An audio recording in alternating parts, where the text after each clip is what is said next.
Assalamualaikum warahmatullahi wabarakatuh. Perkenalkan, nama saya Nabila Fasya dari Prodi Manajemen semester 4. Kali ini saya akan membawakan materi UTS program studi manajemen dengan mata kuliah manajemen operasional, yaitu perencanaan kapasitas dengan dosen pengampu Bapak Hendra Permadi.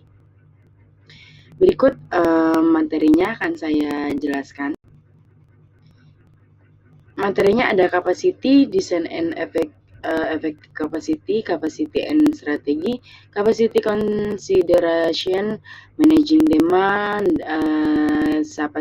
capacity planning, driven analysis, single product case, multi-product case. Oke, kita langsung masuk ke kapasitas ya. Pengertian kapasitas adalah hasil atau keluaran atau jumlah unit yang dimiliki, diterima, disimpan atau diproduksi oleh fasilitas dalam jangka waktu tertentu. Berikut tujuan kapasitas. Yang pertama, menentukan biaya tetap. Yang kedua, menentukan apakah permintaan akan dipenuhi. Yang ketiga, 3 horizon waktu. Kemudian ada perencanaan selama horizon waktu. Perencanaan terbagi menjadi 3, yaitu jangka panjang, jangka menengah, dan jangka pendek. Rencana ini mempengaruhi modifikasi kapasitas dan penggunaan kapasitas seperti rencana jangka panjang. Rencana ini menambah fasilitas dan menambah peralatan yang sifatnya jangka panjang. Kemudian ada rencana jangka menengah yang menambah peralatannya, menambah shift kerja, subkontrak, menambah personil, membangun atau menggunakan inventory. Yang ketiga, jangka pendek itu rencananya membuat jadwal kerja seperti jadwal personel dan lain sebagainya. Kemudian ada desain dan kapasitas efektif. Kapasitas desain adalah keluaran teoritis maksimum dari suatu sistem, biasanya dinyatakan oleh produsen dari sebuah peralatan atau mesin. Kemudian kapasitas efektif adalah kapasitas yang diharapkan dapat dicapai oleh perusahaan dengan kendala operasi saat ini, seringkali lebih rendah dari desain kapasitasnya. Selanjutnya ada utilisasi dan efisiensi. Utilisasi adalah presentasi dari kapasitas desain yang dicapai, atau biasa disebut juga utilization, yaitu actual output atau design capacity. Efisiensi adalah presentasi pencapaian kapasitas efektif, atau yang disebut juga efisiensi atau actual output atau efektif kapasitas. Kemudian bakery example itu actual production last week. Contohnya ya, contohnya pembuatan roti ya. The actual production last weeknya itu 148.000 rolls. Effective capacity-nya 175 roll. Desain kapasitinya 1,200 rolls per hour. Jadi per jamnya itu 1.200 roll. Bakery operate 7 days or weeks, yaitu 3 sampai 8 jam shift per shiftnya. Desain kapasitinya berarti dihitung dari operasionalnya selama berapa hari, kemudian 1 jam, 1 shift itu berapa jam, dan dikali desain kapasitas per jamnya itu kita dapat berapa roll. Dan utilisasinya itu sekitar 148.000 dibagi 201,600 atau sama dengan 73,4%. Efisiensinya 148.000 dibagi 175.000 sama dengan 84,6%. 4,6%. Bakery sample actual production last week-nya 148.000, effective capacity 175.000 rolls, design capacity-nya 1.200 roll per hour. Bakery operate 7 days or weeks, yaitu 3 and 8 hour shift.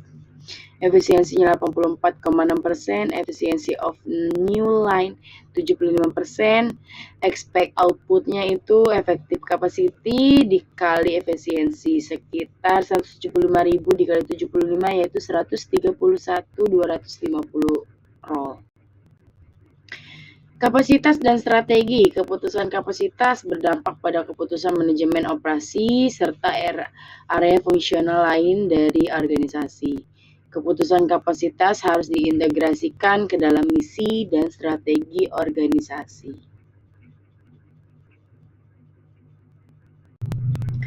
Selanjutnya mengelola permintaan, yaitu permintaan melebihi kapasitas, batasi permintaan dengan menaikkan harga, jadwalkan waktu tunggu yang lebih lama. Solusi jangka panjang adalah meningkatkan kapasitas melebihi permintaan, merangsang pasar, perubahan produk, menyesuaikan dengan permintaan musiman, dan menghasilkan produk dengan pola permintaan. Pertimbangan kapasitasnya itu perkiraan permintaan secara akurat, memahami peningkatan teknologi dan kapasitas, temukan level pengoperasian atau volume yang optimal, dibangun untuk perubahan. Taktik untuk menyesuaikan kapasitas dengan permintaan. Yang pertama, membuat perubahan staf. Yang kedua, menyesuaikan peralatan dan proses, yaitu membeli mesin tambahan, menjual atau menyewakan peralatan yang ada. Yang ketiga, memperbaiki metode untuk meningkatkan hasil. Yang keempat, mendesain ulang produk untuk memfasilitasi lebih banyak hasil. Di sini ada contoh pendekatan ekspansi kapasitas. Di sini ada diagram mengenai pendekatan ekspansi kapasitas ini. Ada di contoh pertama dan ada di contoh yang kedua juga. Berikut juga salah satu contohnya mengenai hitungan. Lalu selanjutnya itu break-even analysis.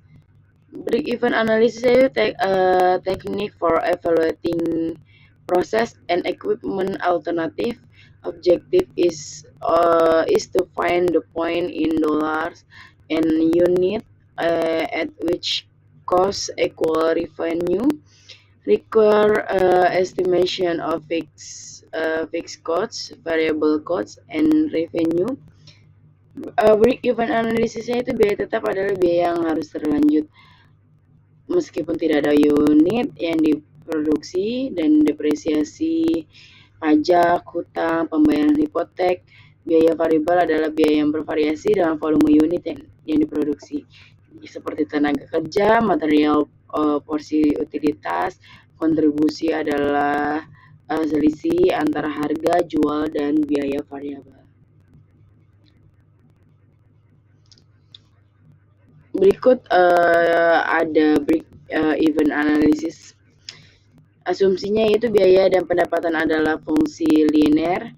Umumnya tidak demikian di dunia nyata sih. Biasanya ya dibikin gampang aja sebagaimana pemahaman setiap orangnya. Sebenarnya biaya-biaya sulit dicapai, terus tidak ada nilai waktu dari uangnya juga.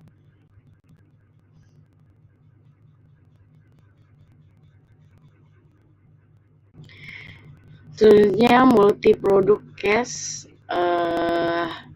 Ini ada contoh perhitungannya ya. Terus selanjutnya juga ada perhitungannya, dan mungkin bisa dipahami lagi nanti di next materi akan saya jelaskan ya. Dan mungkin segitu aja. Sekian dan terima kasih. Kurang lebihnya mohon maaf. Wassalamualaikum warahmatullahi wabarakatuh.